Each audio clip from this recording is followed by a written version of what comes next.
There was a particular case, quite a number of us will be aware of that case. They call it the Ali Button case.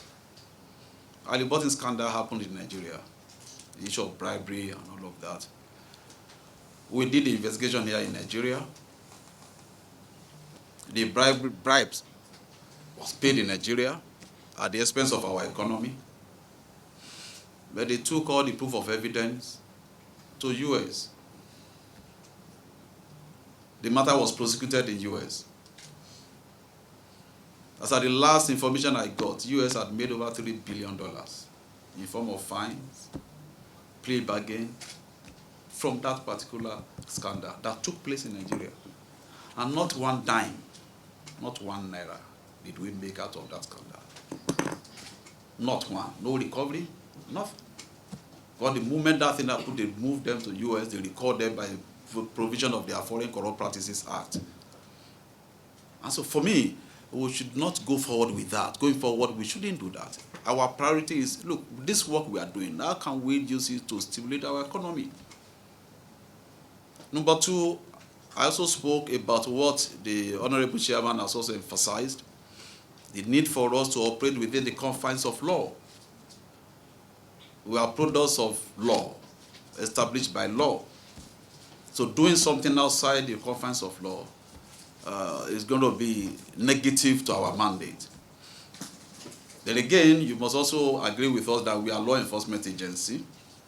There are certain things that the law itself allows us to do within the reasonable confines of the provisions of that law. Because if you don't do that, you can't carry out your mandate. And lastly, we said we will also use this mandate to improve the image of Nigeria, both locally and internationally. The president is all over the world now preaching investment, even at his age, jumping everywhere, just for us to move forward. But over there, the people know what is going on. At the press of a button, they know whether your atmosphere, your environment is conducive for them to invest or not. They want to come to an environment where people will not, at the press of a button, swindle them of their capital. Where young boys who are supposed to be in school will not carry laptop and wipe off, their money and hack their accounts. They won't come to such an environment. So I said, for us, it is important for us to create an atmosphere that will encourage foreign direct investment and to also promote local economy as well. So we embarked on that in October last year with the support of my entire management team and the staff of EFCC. And we're able to pursue our mandate, particularly in the area of enforcement. I'm happy to announce to you our modest achievement in that. Between October last year and October this year, we're able to recover about 250 billion naira cash, 248 point something billion naira cash in naira, so tens of millions of dollars, tens of millions of pounds as well, and other currencies. Now, the question is, how did that happen? If you understand the way we work and the intricacies involved in financial crimes investigation and prosecution, you will discover that to recover 1 billion is war.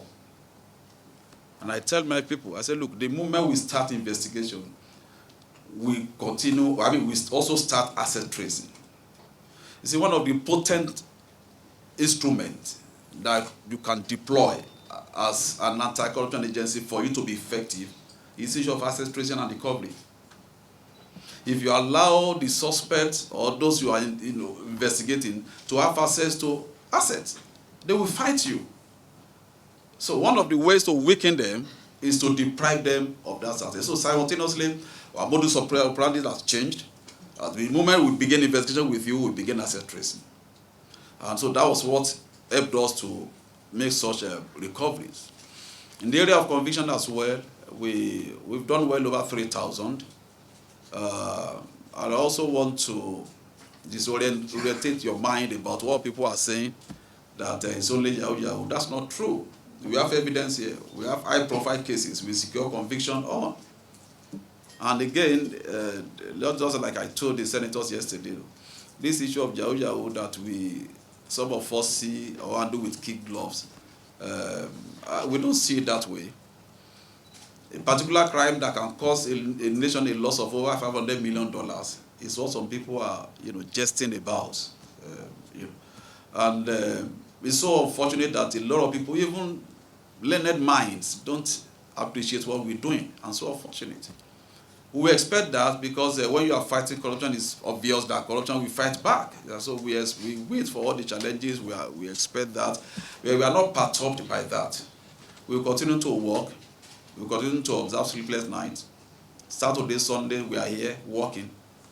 Irrespective of what people are saying about us, but what we know within ourselves is that we will do this work. Within the limit of our resources, we will be committed to the work. So that's about enforcement. We have several cases filed in court, apart from the conviction, running to thousands. In the last 1 year, we have received over 17,000 petitions here in the EFCC alone, over 17,000. And right now, as I'm talking to you, we are investigating over 20,000 cases. Between last year, October, and now, we have opened new case files of over 4,800. And what is our staff strength? We are less than 5,000. And now with the additional responsibility of over 700 MDAs, 36 states, 774 local government, and all of that. So now, apart from enforcement, our mandate also has to do with prevention.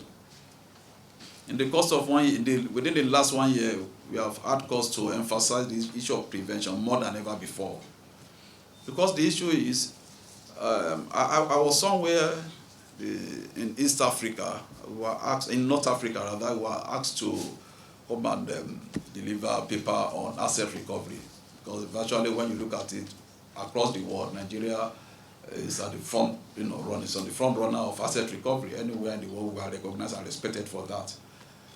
So I was there and I told them, they were trying to tell us to tell them how much we have recovered.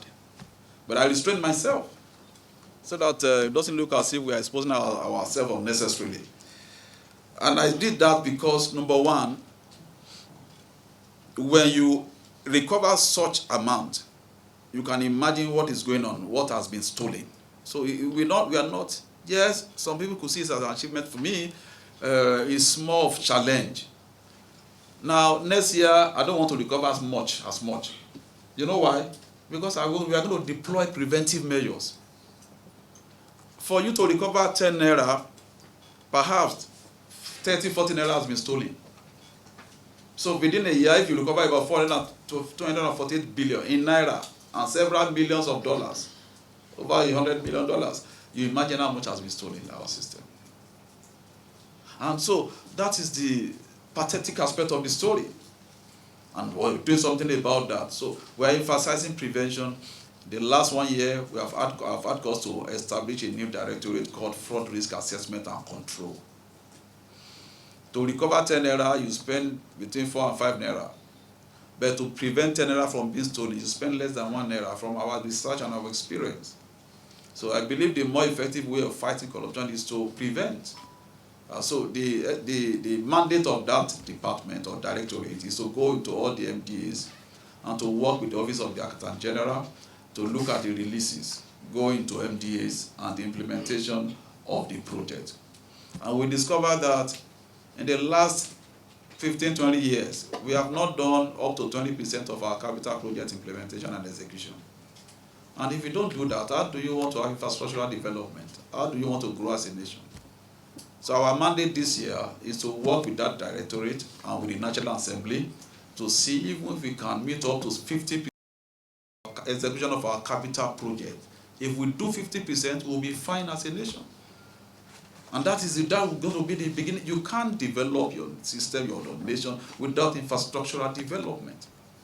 As I'm talking to you now, we are still grappling with electricity. If you see some of the investigation we are carrying out within the power sector, you will shed tears. People who are awarded contracts to supply reclaim, instead of them using what they call 90 point something gauge, they will go and buy 5 point something gauge. So every time you see the thing tripping off, the thing get burnt and all of that. We are investigating all that. It collapses. That's part of our problems. Lack of implementation of this capital projects, capital budget, is one of our major albatross, one of our major problems in Nigeria. And if we are able to tackle that effectively, we will make progress as a nation.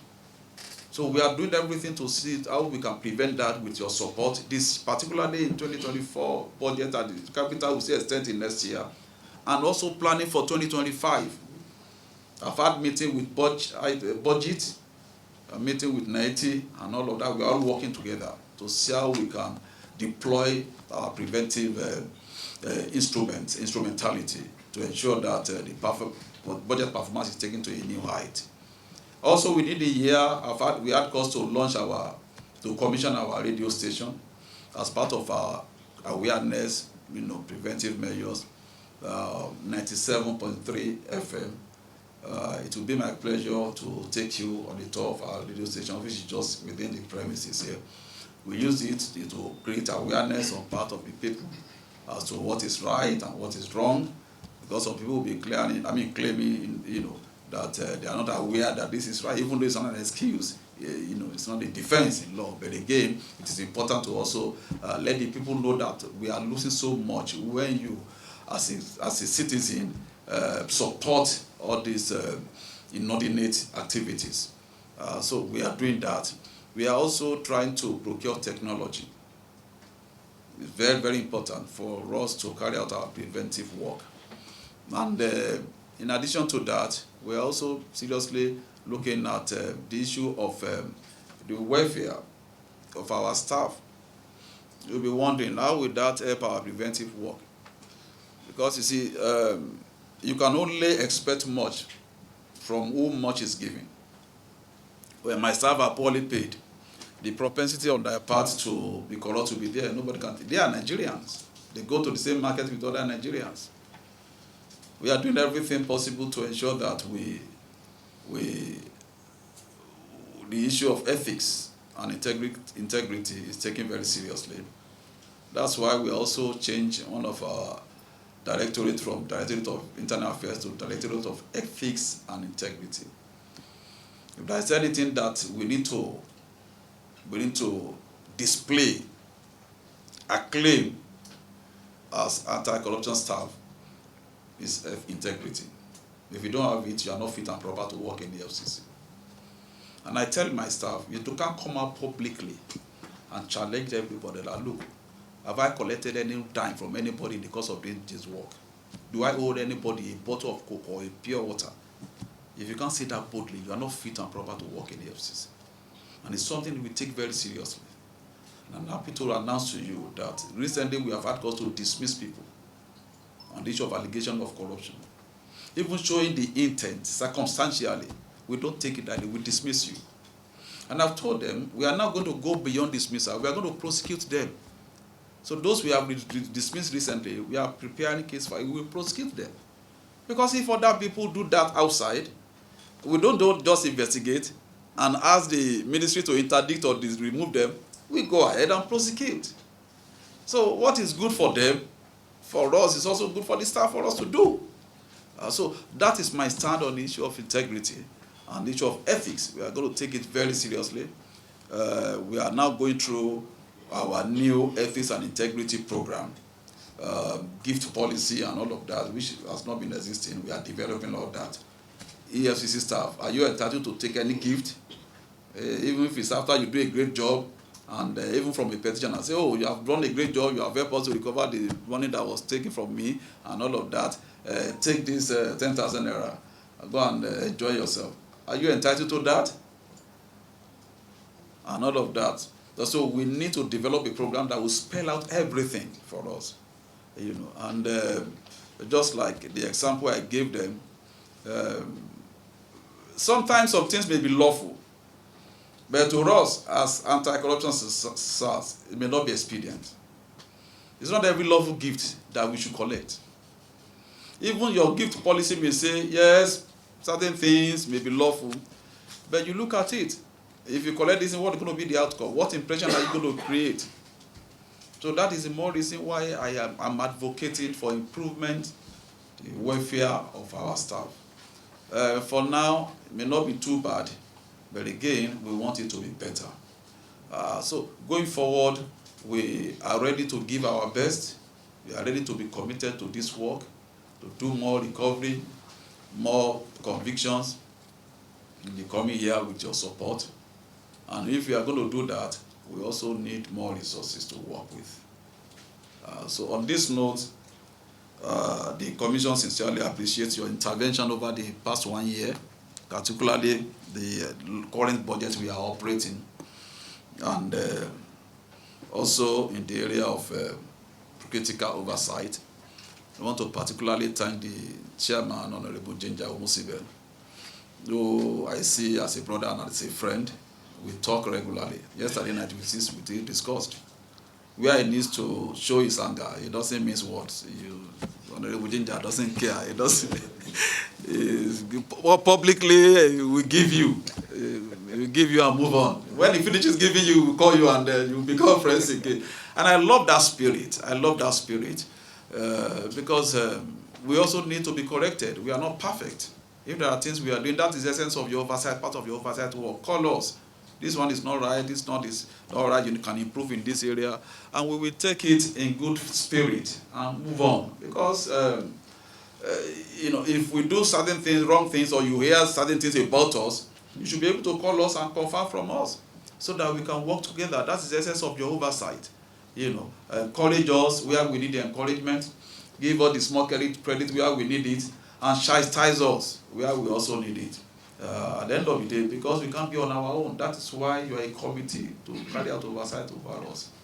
So, in the spirit of that, we are in compliance with your request for detailed information on the performance of the Commission's 2023 and 2024 budget, recovered funds and assets, accounts operated, nominal role and others. Our submissions is reflected in the attached documents, the document that we have attached to the main one that we have given you, and also we have forwarded our 2023 annual report to you.